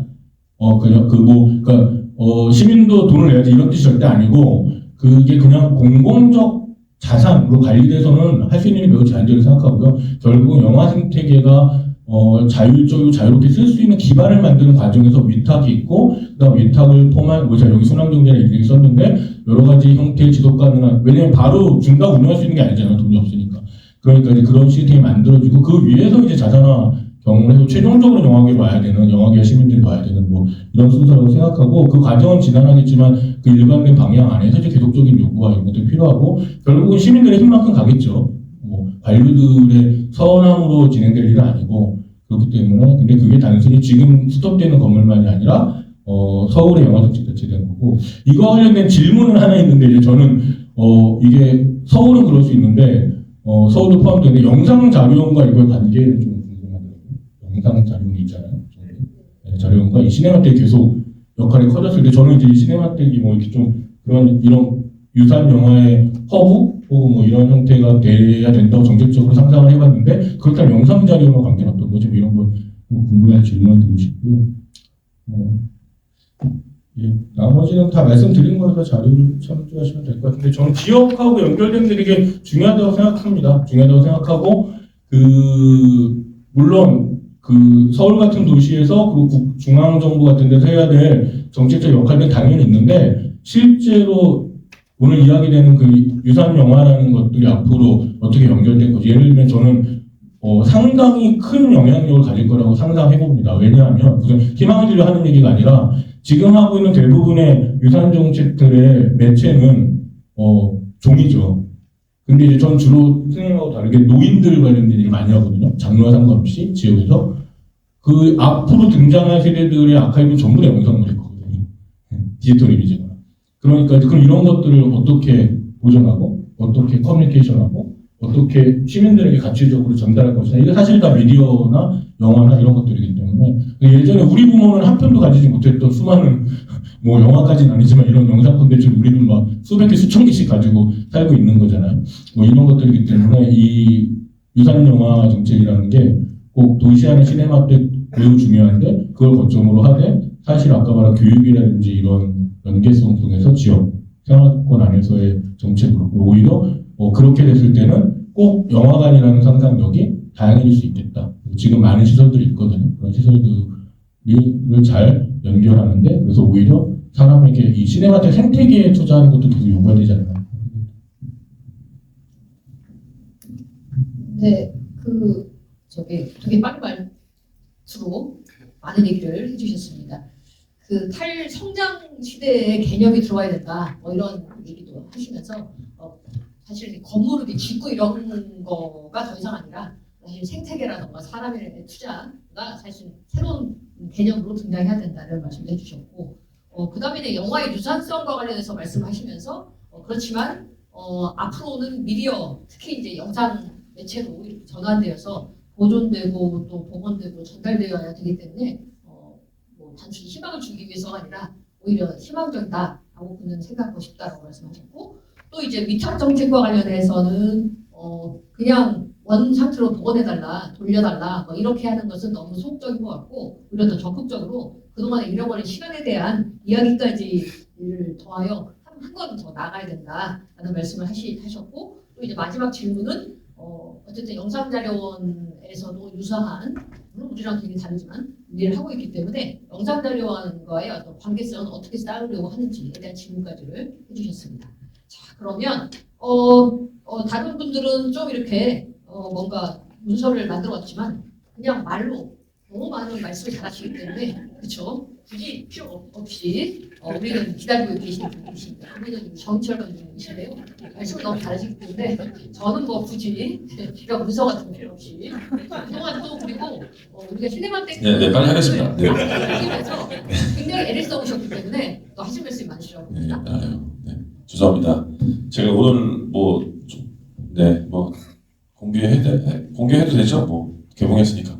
네, 다시 만날 조국이라는 영화 오늘 개봉하느라고 1월 6일 날 4개월 만에 장편 다큐멘터리를 개봉해서 극장에 붙이는 바람에 정말 너무나 말도 안 되는 일정에서 정신이 하나도 없었고 그래서 오늘 뭐 이렇게 제가 여기 개봉하는 날 올 수 있을까 했는데 뭐 그래도 저녁 때 일정밖에 없어서 잠깐 들렸습니다. 그래서 뭐 자료를 준비하거나 이럴 수 있는 시간은 제가 없었는데 근데 뭐 이거에 대해서 지금 이슈가 나고 있는 것들은 사실 글쎄 이게 뭐 자료를 우리가 그렇게까지 깊이 고민하면서까지 우리가 논리를 만들고 또 저들과 얘기를 하고 설득해 나갈 문제인가 싶을 정도로 너무나 이상한 방향으로 이렇게 가고 있거든요. 이거는 저희가 왜 이 일이 시작됐는가를 따져보면은 참 지난한 과정이었습니다. 거의 15년쯤 전, 10몇 년쯤 전에 오세훈 시장, 바로 지금 오세훈 시장이 시장이었을 때 그때 언제죠? 네, 기억이 잘 안 나는데 전생 같아요, 막. 근데 어쨌든 그쯤에 저희 영화인들이 가서 저희가 시네마테크가 필요하니 좀 서울시에서 땅을 만들어 주면은 그때 뭐 영진위에서 예산을 한 200억 대서 국가 영진위 예산이랑 해서 땅을 이제 시에서 마련해 주면 우리가 그걸 시네마테크 서울 시네마테크 헐리우드 극장에서 옛날에 어렵게 하고 있을 때 영화인들의 수건 사업은 이 시네마테크가 좀 번듯하게 서울시에 있는 것이다. 우리나라 수도에 진짜 모든 뭐 프랑스까지 안 가더라도 어떤 한 도시에 영화라는 어떤 문화, 예술, 과거의 역사와 예술 작품들을 계속해서 볼 수 있고 개봉 영화가 아니라 이미 상영됐던 고전 영화들, 한국 영화든 뭐 외국 영화든 그런 걸 계속해서 볼 수 있는 시설이 하나는 분명히 있어야 된다. 그래서 그걸 도와달라고 요청을 했고요. 그때 오세훈 시장도 어느 정도 수긍을 해서 이렇게 진행을 하다가 영진위 원장이 바뀌면서 이상한 뻘짓을 해가지고 그 예산이 뭐 쓸 수 없게 되면서 무산됐어요. 그런 다음에 이제 심지어 당시에는 시네마테크에 주는 서울시 예산이나 뭐 이런 국가 예산 중에서도 다 잘려서 예산을 마련하기 위해서 영화인들 감독과 뭐 배우들 모여서 오비 라거 맥주 관광까지 찍었어요. 기억나시나요 혹시? 예, 원빈도 나오고 뭐 홍준호 감독도 나오고 뭐 하여튼 그래서 이 시네마테크 운영비까지도 영화계에서 이렇게 하여튼 자원봉사식으로 해서 마련을 드렸고 그만큼 영화계가 이 시네마테크를 중요하게 생각하고 사랑한다는 그 증거이죠.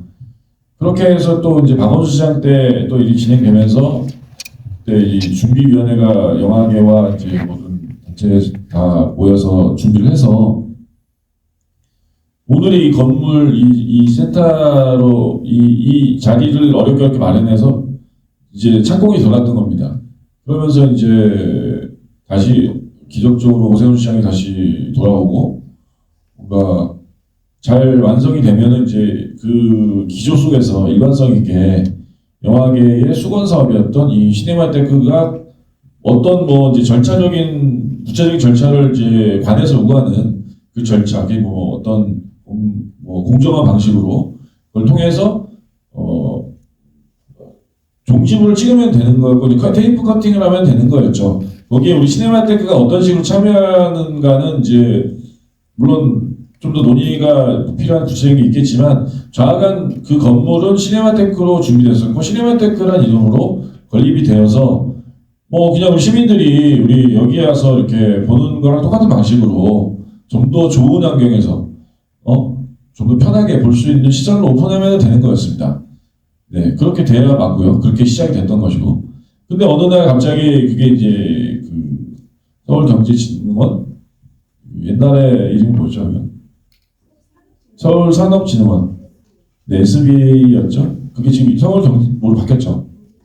경제진흥원. 하여튼 좌간 이 서울 지역의 어떤 뭐 IT 업체들 스타트업이든 뭐 어떤 그런 기업들을 지원하는 그런 이쪽 영진이 같은 그런 조직인데 이제 어떤 기업들이나 업체들을 이제 지원하는 그런 곳이죠. 약간 문화와 영화 쪽의 지원과는 좀 거리가 먼데 아무튼 그곳에서 이제 맡게 되었다고 하는데 거기까지 좋습니다. 뭐 맡을 수도 있죠. 그렇지만 그 건물에 그 시네마테크로 지어진 그 첫 단추가 찌어졌던 그 설계 그 개념을 바꿔서 뭔가 이상한 방식으로 갑자기 다 차려진 밥상에 숟가락을 얹으려고 하는 모습을 그것도 뭐 메뉴를 아주 바꿔서 뭘 할 것 같은 이상한 느낌으로 하는 것을 보면서 처음엔 참 믿기지가 않았어요. 이런 거는 아니지 하면서 말도 안 돼 이러면서 이렇게 있었는데 많은 분들이 걱정하시는 게 이제 뭔가 항상 다 차려졌을 때 누군가가 저쪽에서 먹으러 나타나는 사람들 있잖아요. 식사 배가 고파서 갑자기 원하지 않는 사람들이 와서 자리에 앉아서 나도 달라고 심지어 다 먹겠다고 그러는 경우도 있고 그러는 일이 생기기 때문에 이번에도 뭔가 주체도 서울시에서 옮겨간 거에 온 것 같고 또 그것을 어떻게 운영할지에 대해서 일단 시네마테크와 영화계와 소통을 안 하고 있는 이 상황 이거 자체가 되게 문제라는 것이죠. 그래서 그네들끼리 뭔가를 해보겠다. 뭔가 우리가 만들어서 좋은 아이디어를 짜보겠으니 좀 뭐 기다려달라는 운동 아니면은 일단 우리가 주체적으로 뭘 해보겠다라고 생각하는 개념 자체가 잘못됐다는 것이고 그거에 대해서 시네마테크는 당사자니까 오히려 말하기 힘들 수도 있죠. 하지만 이 영화계가 사실 시네마테크는 영화계의 한 파트이고 한 자산이고 뭐 정말 우리 영화 산업 뭐 모든 영화인들이 십시일반에서 예전에 다 뭔가 이렇게 도와드렸고 도와줬다기보다 우리 것이죠. 네, 우리 일입니다. 네, 자기 일을 하는 것이죠. 그렇게 해서 시네마테크를 키워내려고 했었고 좀 더 멋지게 만들려고 했었고 그 중요성은 우리도 영화를 보고 싶으니까 그런 거예요. 영화인들이 그 시네마테크를 왜 도와주고 왜 그렇게 중요하게 생각하느냐 가서 옛날 영화를 보고 싶은 거죠. 영화인들도 시민들의 한 사람으로서 그렇기 때문에 너무나 당연한 것들이 당연하게 만들어져야 되는데 지금 이렇게 이상한 식으로 뭔가 불투명하게 불안하게 이렇게 진행되는 방식은 뭐 마치 뭐 청와대를 뭐 용산으로 옮긴다 막 그런 어떤 때에 느꼈던 뭔가 이상한 느낌들이 자꾸 기시감으로 들어오고 뭔가 과연 어떤 생각으로 일을 하고 있는 것인지 모른다는 것이 되게 불안한 것이거든요. 네. 그래서 그런 것들을 빨리 이제 소통을 다시 시작해서 또 영화계가 반드시 그렸던 그 청사진대로 이것이 완성돼야만 된다는 것을 빨리 그들도 인식하고 이게 그냥 뭐 시민들 세금으로 만들어진 자기네가 좀 와보니 근사한데 이거 어떻게 해볼까 이런 물건이 아니라는 거죠. 거기는.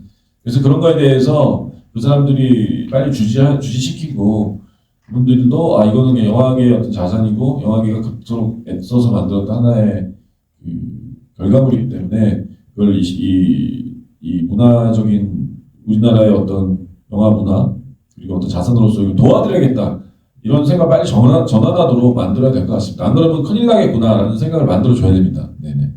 그래서 저 영화인들도 뭐 기회가 되면은 뭐 그때 참여했던 분들이 다 아직도 건재하시니까 다시 그분들이 나설 필요가 있다면 다 나서서 그 영화계 전체거든요. 우리 일이다, 우리 거야라고 강력하게 말할 수 있는 그 순간을 기다리고 있습니다. 네. 그렇게까지 했는데도 또 뭔가 이상한 상황이 생기면 뭐 이번에 우리 제가 다큐멘터리 생각도 만들었지만 양광봉을 들고 다시 뭔가 여름이니까 이제 뭐 춥진 않겠네요. 네. 가서 또 해야죠. 네. 그렇게 해서 정신을 좀 다시 새로운 차리도록 네, 만들어야 될 것 같습니다. 네. 감사합니다.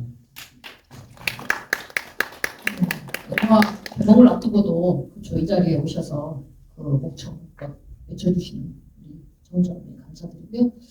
그 어쨌든 그 영화 감독님들을 포함해서 영화인들이 시작한 일에 대해서 마무리를 좀 제대로 해라라는 이야기인 거죠.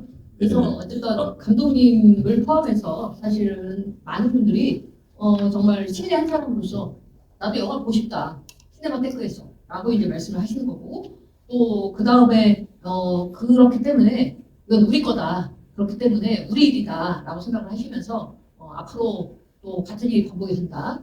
지금 같은 것들에서 전혀 공무원들이 제대로 깨닫지 못한다라고 하면 다시 나서겠다라는 말씀까지 해주셨습니다. 그리고 아까 영상 자료원과의 관계인데 네. 영상 자료원은 이제 원래는 모든 한국 영화 개봉하면은 프린트를 내야 되거든요 법적으로. 사실 그거를 지난 뭐 60년대 사실 우리나라 유실된 프린터가 너무 많잖아요 영화들이 참 뭐 옛날에 모자챙으로 필름을 썼다고 하는 그 전설 같은 얘기가 들리듯이 다 많이 없어졌기 때문에 법적으로 그거를 계속 내고 그걸 보존하고 그걸 또 어쨌든 재상영하고 이런 게 가장 큰 목적이라고 생각합니다. 영상 자료는 그것만 해도 엄청난 일이죠 사실. 요즘 뭐 이제 디지털로 다 내지만 그러면서 그것들을 좀 재활용해서 보여드리고 뭐 하는 그 과정. 결국은 한국 영화의 위주로 거기는 한국 영화 도서관이라고 보면 될 것 같고요. 하지만 이 시네마테크는 한국 영화 플러스 뭐 전 세계 영화를 다 상영하고 있고 대신에 우리는 킵하고 있는 그 기관은 아니라고 생각해요. 시네마테크는 시네마테크 자체가 전 세계적으로 이렇게 상영 네트워크가 있기 때문에 돌아가면서 그 영화들이 계속 전 세계 이 시민들에게 보여주고 있는 거죠. 그런 면에서 시네마테크는 한국의 어떤 허브가 어떤 큰 거대한 세계적인 그 시네마테크 네트워크에서 한국을 맡아주고 있는 그런 시네마테크라고 볼 수 있습니다. 영상자료원에 대한 질문까지 답변을 이제 해주셨습니다. 자, 그러면 이제 마지막 그 토론자인데요. 우리 그 서울아트시네마 프로그램 디렉터로 사실 2002년부터 지금까지 이 서울아트시네마가 여기저기 이사하는 과정을 직접 겪으셨고 또 아까 우리 김숙현 국장님 얘기하셨던 이러저러한 어려움을 몸소 겪으셨고 그러면서 또 다양한 프로그램을 또 기획을 해서 관객들과 만나셨습니다. 자, 그렇기 때문에 시네마테크의 어떤 그동안의 교훈과 함께 또 시네마테크의 유사한 영화 정책이 어떠해야 될지에 대한 구상이라든가 비전이라든가 이런 말씀까지를 해주시고 왔습니다.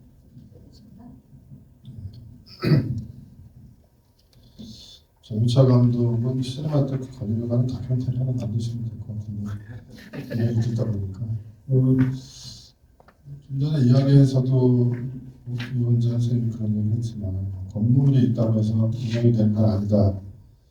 저희들도 그런 얘기를 사실 많이 듣긴 했는데 저희들은 건물만 있으면 운영할 수 있습니다. 늘 그렇게 얘기해왔거든요. 없는 건 건물밖에 없어요. 사실 여기도 폐관된 공간을 1개월 반 만에 다시 극장으로 오픈했거든요. 좌석도 있는 상태가 아니었고 문화실도 없고 스크린도 없는데 새로 만드는 건축물의 공간이라면 지금의 운영 인력을 충분히 할 수 있는, 그래서 저희들이 제안했던 시네마테크 관리별 프로젝트는 건물을 짓는 거였어요. 근데 한국의 모든 문제는 건물만 지어서 문제가 있잖아요. 말씀하신 것처럼. 저도 그런 사람 너무 많이 봤는데 그래서 저희들이 잘 안 되는 것 같아요. 저희들은 건물만 필요하거든요. 다른 건 별로 필요 없고 건물만 필요한데 꼭 진행하다 보면 운영을 이렇게 하겠다, 저렇게 하겠다, 프로그램을 이런 거 해라, 뭐 이런 조직을 만들어요. 이건 오히려 행정적인 압박이 훨씬 더 많고 시가 지원 안 해도 됩니다. 건물만 임대해주면 되고 임대료만 저희들이 지불해도 충분히 지금보다도 훨씬 더 2배, 3배 정도는 잘 운영할 수 있을 것 같은데요. 왜냐하면 22년간 극장 오신 분들은 아마 여기에다가 건물에 뭐 카페라든가 뭐 라이브러리라든가 그런 게 추가된다면 얼마나 잘 될 수 있는지 느끼실 수 있거든요. 그래서 정말 사소한 문제인데 이 사소한 문제가 잘 안 되는 걸 생각해보면 다른 분들의 생각은 늘 행정적인 압박이 1순위예요. 건물주의 생각. 건물을 갖고 있으니 모든 다른 나머지를 들어오는 사람이 들어줘야 된다. 근데 저희들이 제일 받을 수 없는 문제가 그거거든요. 행정적인 거나 독립성을 침해하는 여러 가지 제약들, 이런 거 뭐 돈을 안 받고 건물 안 받아도 그런 부분을 수용할 수는 없기 때문에 지금까지 이렇게 5년 지난 동안 잘 진행되지 못한 이유도 있다라는 생각이 듭니다. 저로서는 이 서울 시네마테크 건립 과정이 2번의 실패, 2008년도에 이명박 정권 시절에 말씀하셨던 정치자분들이 말씀하셨지만 그 당시에 복합상영관 건립 프로젝트가 무산이 됐습니다. 그리고 지금의 진행 상황으로만 보자면 서울 시네마테크 건립 과정도 실패의 과정이라는 생각이 들어요. 아직 건물도 안 지었고 결과가 나오진 않았지만 저희들은 과정이 대단히 중요하다고 생각하기 때문에 결과적으로 과정이 그 이후의 미래를 책임질 수 있기 때문에 이 현재 진행되는 과정상으로 봐서는 상당한 실패에 가깝다. 그래서 제가 최근에 가장 주목해서 하는 작업은 실패의 보고서입니다. 이 2번의 실패가 거의 한 15년, 20년 정도 사이에 이런 2번의 실패의 과정을 겪게 되었는지에 대해서 좀 차분히 실패 보고서를 작성해 보고 있습니다. 그리고 이것이 한국에서 어떤 점에서 보자면 좀 유의미한 지점을 갖게 되지 않을까 저는 생각합니다. 왜냐하면 한국에서 민간 시네마테크가 지역에도 물론 당연히 있지만요. 대표적으로 알려졌던 게 2곳입니다. 하나가 부산 시네마테크 부산 1999년에 오픈했습니다. 이것은 민간 독립 기관이었어요. 부산영화제라는 민간 독립기관이 부산시의 조례에 따라서 부산광역시가 공간을 제공해주고 부산국제영화제 조직위원회가 위탁 운영했고 굉장히 좋은 모델 중 하나였습니다. 왜냐하면 부산시의 조례에 따라서 지속적으로 이 공간을 운영하는 방식으로 됐습니다. 이게 아시다시피 2011년에 영화의 전담으로 흡수통합되면서 민간 영역으로서의 시네마테크 부산은 존재하지 않습니다. 거의 유일하게 민간 시네마테크라고 하면 지역의 시네마테크를 포함해서 현재 있는 서울 아트 시네마가 거의 유일합니다. 그 외에는 뭐 영상 자료 하나의 시네마테크이기 때문에 그렇지만 그것은 국공립이죠. 서울 시네마테크가 건립될 때 이것이 그럼 시립의 형태를 취할 거냐 아니면 민간을 유지할 거냐 했을 때 저희들이 생각했던 건 민간성을 유지하는 방식이었어요. 근데 이것이 제대로 진행되지 못했던 것은 제가 토론문에도 2017년에 멜라이트 박스라고 해서 저희들이 과정상에서는 가장 좋은 모델 중 하나로 생각했던 이 멜라이트 박스에 피어스 핸들링 씨 대표를 초대해서 이틀간 워크숍을 했었거든요. 피어스 핸들링 씨가 이 멜라이트 박스를 건립해가는 과정에서 이것은 민간입니다. 토론토 영화제가 민간의 영역 안에서 이 공간을 만들어갈 때 했던 착오들, 과정들, 뭐 실수들, 그다음에 잘한 것들 이 모든 걸 포괄해서 이틀의 워크숍을 했거든요. 그때 한 6가지 정도의 키워드를 말씀을 해주셨는데 지금 서울 시네마테크 건립 과정을 보면 6개의 키워드 중 하나도 제대로 된 게 하나도 없어요. 그 과정 정도를 좀 밟아갔으면 좋겠다고 생각했는데 이것이 구체적으로 제 기억에는 아마도 2019년이나 2020년 정도부터 틀어지기 시작해서 지금은 완전히 2023년 시점 이후로는 굉장히 많은 변화들이 있었다고 생각합니다. 그 점에 대해서는 김숙현 사무국장님 말씀해 주셨고요. 사실 왜 이런 일이 반복되느냐 했을 때 가장 일반적으로는 정치인의 문제라고 얘기할 수 있지만 저는 한국 사회에서 정치인의 문제는 변수가 아니라 상투라고 생각해요. 매번 틀어지는 게 현실이긴 한데 상수 아닌가? 이게 변수라고 말하기에는 정치적인 문제가 워낙 크기 때문에 그렇기 때문에 다른 식으로 얘기하자면 민간 시네마테크라든가 민간 조직들이 뭔가를 만들어갈 때 정치를 상수로 보고 어떻게 독립성을 유지해 갈 수 있는 모델을 만들어 갈 수 있느냐 이것이 사실은 대단히 중요하다고 생각됩니다. 최종적으로 지금 뭐 할 수 있는 일들은 많지 않은 것 같지만 그렇더라도 남은 것은 또 여전히 있다고 생각해요. 저는 베를린의 아스날 같은 경우처럼 시가 공간을 제공하고 아스날 같은 경우에 민간 조직이 장기 임대하는 방식의 계약을 할 수도 있지 않겠나. 현재 지어진 건물에 시네마테크라든가 원래 들어가기로 했던 조직들이 이런 장기 임대 형태로도 가능하지 않겠나. 그리고 그것이야말로 현재로서는 독립성을 유지하는 방식이라고 생각합니다. 이것은 예전에 신명연대라든가 한국영화교육을 보고서입니다. 저도 이 자리에서 다른 글에서도 밝힌 바가 있는데 한국에서는 유독 재개봉 영화라는 표현을 많이 써요. 재개봉 영화를 두고 굉장히 안 좋은 사례로 많이 얘기하는데 재개봉 영화라는 표현 대신에 유상 영화라는 표현이 저는 적절하다고 생각합니다. 이런 방식의 그 전환 이후에 20년 이전의 영화들 그리고 최근에 들어서는 이런 영화들의 상영이 많아지고 있습니다. 프랑스에서는 2022년도에 다나카 사건이라는 게 있었어요. 다나카 사건이 뭐냐면 다나카 키미오라고 하는 일본 배우이자 영화를 만들었던 분입니다. 이번에 영화 6편이 프랑스에서 공개가 됐는데 전 관객이 4만 명 정도가 됐어요. 어째서 이렇게 생소한 일본의 여배우이자 여감독의 영화가 4만 명 이상의 관객을 동원한 것을 두고 유산 영화의 재발견이다라는 표현이 사용됐습니다. 근데 우리가 없다라는 걸 방금 찾아볼 수가 없네요. 그래서 그 분야에 대한 보강이 필요하겠다라는 생각이 들었고요.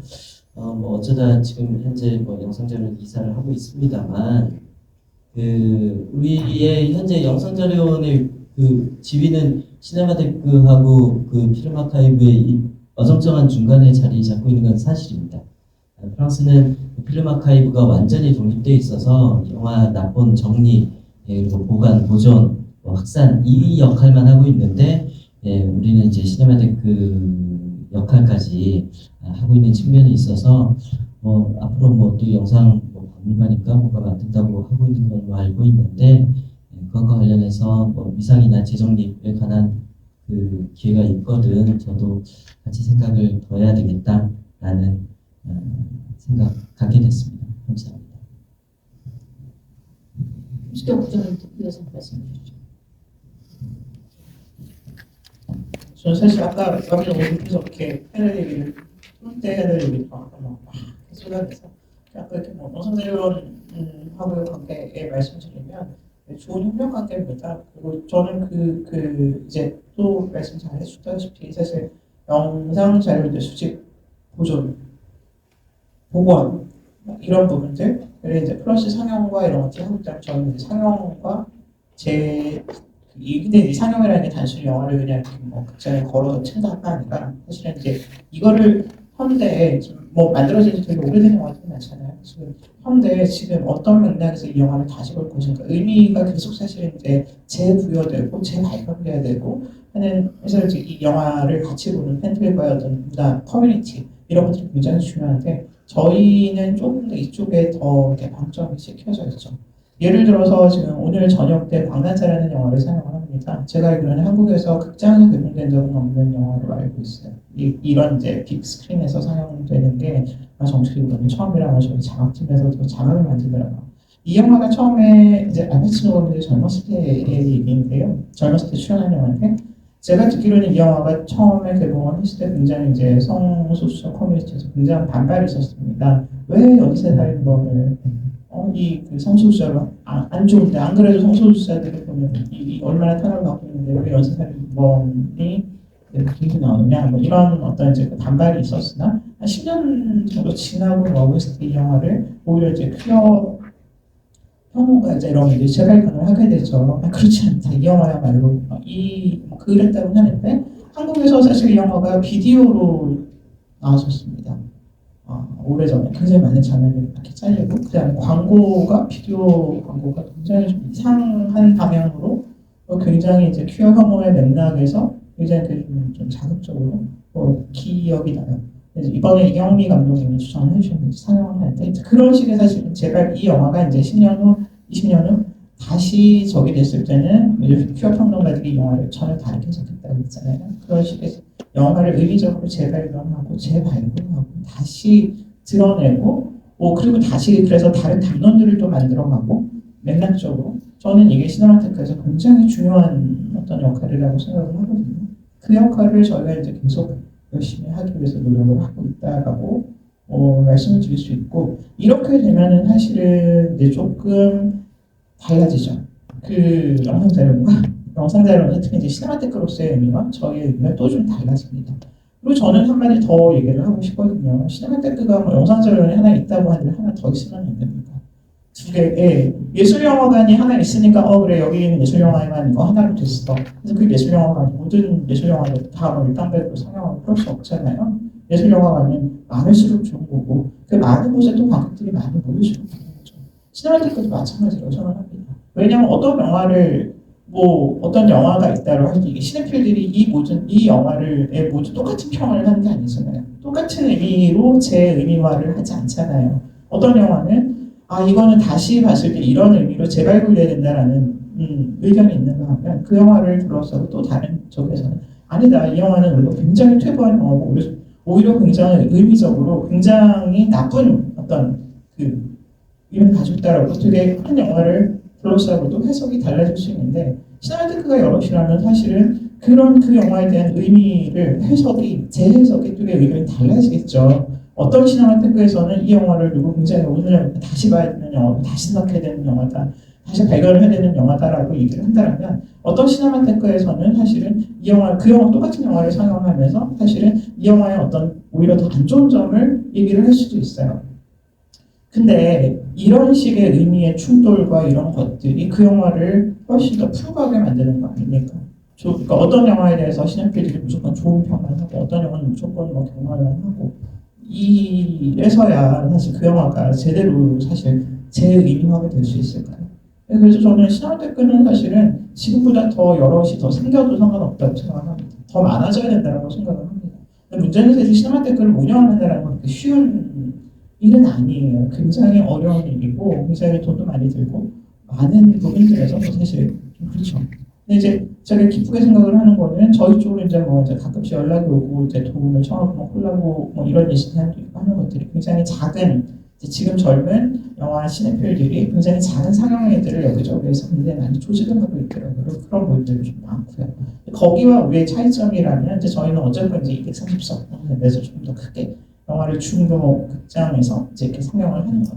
그다음에 또 이제 작은 마이크로 시네마를 추구를 하시는 분들은 아마도 좀 더 작은 데서 본인들끼리 이렇게 조금 모여서 이렇게 좀 더 작은 소규모 상영회들을 조직을 하실 텐데 이게 다 성격이 다르고 역할이 다르다고 생각을 하고 이 모든 것들이 서로 같이 시너지를 낼 때 사실 영화 문화라는 건 훨씬 더 풍부해질 수 있다라고 생각을 하고 맨날 뭐 영화 뭐 저기 하면서 맨날 예전부터 하던 얘기들이 있죠. 뭐 영화 산업이 뭐 그래서 관객이 얼마나 들고 이게 뭐 자동차를 뭐 몇만 대를 뭐 금액과 마찬가지고 굉장히 옛날 얘기고 요즘엔 사실 이제 요즘은 이렇게까지 이 낡은 레퍼토리를 설마 뭐 반복하시는 분들 없겠죠. 이렇게 뉴스를 보면 이제 가끔씩 나오는 것 같긴 하면 그게 중요한 게 아니라 한 영화를 둘러싸고 혹은 어떤 영화들을 둘러싸고 우리의 경험이 어떻게 축적이 되고 어떻게 그것이 축적이 되고 어떻게 거기서 또 다른 것들이 나오고 하면서 사실 이제 문화를 향유하고 예술을 향유를 하고 그 예술 다시 어떻게 또 다시 재해석하고 또 많이 그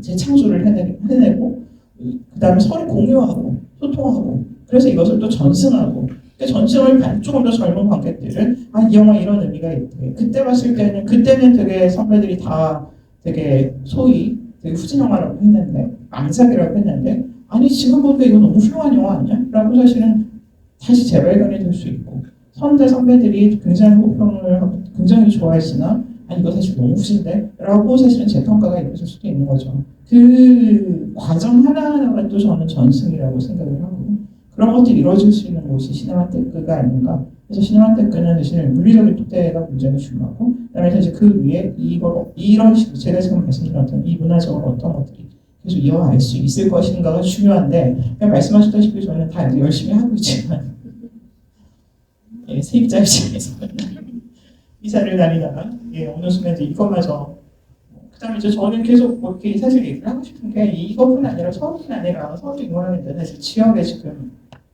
저희 한시업 소속된 곳들 중에서요 어쨌건 그 극장을 운영을 하고 있는 시네마테크 근데 안 돼요.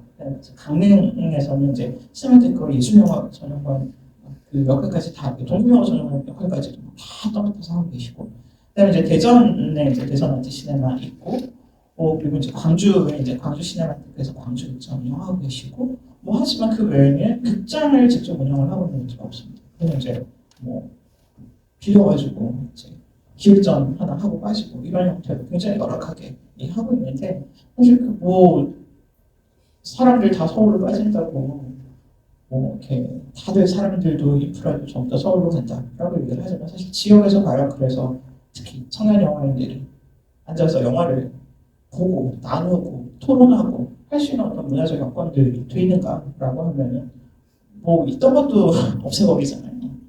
그렇죠? 여기 제 앞에 이렇게 여기 지금 원주 아카데미의 친구들에서 활동하고 계시는 분한테 오셨는데 사실은 있던 극장도 우리 이거 잘 여기서 이렇게 하고 있고 할 테니 이 극장 철가지 말아달라고 뭐 이렇게 앞에서 정황을 해도 아까도 말씀드렸지만은 뭐 주차장을 짓겠다, 쇼핑몰을 짓겠다는 게 없어버렸습니다.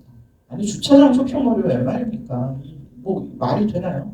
그 오래된 극장을 무너뜨리고 한다는 소리가 이런 것들이 계속 이루어지고 이런 상황들에서 뭐 물론 정치는 상수이긴 합니다만 뭔가 얘기가 되던 것까지 이렇게 휙 그냥 갑자기 뒤집어 버리면 이거를 하라는 건지 말하는 건지 그래서 말을 하다 보니 너무 흥분하네요. 여기까지 하겠습니다. 네, 우리 김숙경 국장님이 저도 지금까지 굉장히 오랫동안 봐왔는데 오늘처럼 흥분한 걸 못 봤습니다. 네. 자, 그래서 시네마테크의 역할과 확장성, 시네마테크의 어떤 협업 관련된 굉장히 많은 말씀을 해주셨어요. 그 중에서 특히 이제 소규모 상영회가 되게 많아지고 있다라는 굉장히 고무적인 말씀까지 해주셔서 굉장히 흥분되는 얘기도 있었지만 되게 든든한 그런 말씀까지 같이 들었습니다. 일단 이렇게 오늘 저희의 2025 시네마테크 정책 포럼 시네마테크와 유산영화 정책은 여기서 마치도록 하겠습니다. 오늘 수고하신 지금 자리에는 안 계시지만 이명재 감독님, 그다음에 제 옆에 계신 김숙현 국장님, 그다음에 노철환 교수님, 그다음에 우리 김슬기 사무국장님, 그다음에 이원지 교수님, 그다음에 정철 감독님 가셨지만 정철 감독님, 김성 프로그램 디렉터 모두 수고하셨습니다. 감사합니다.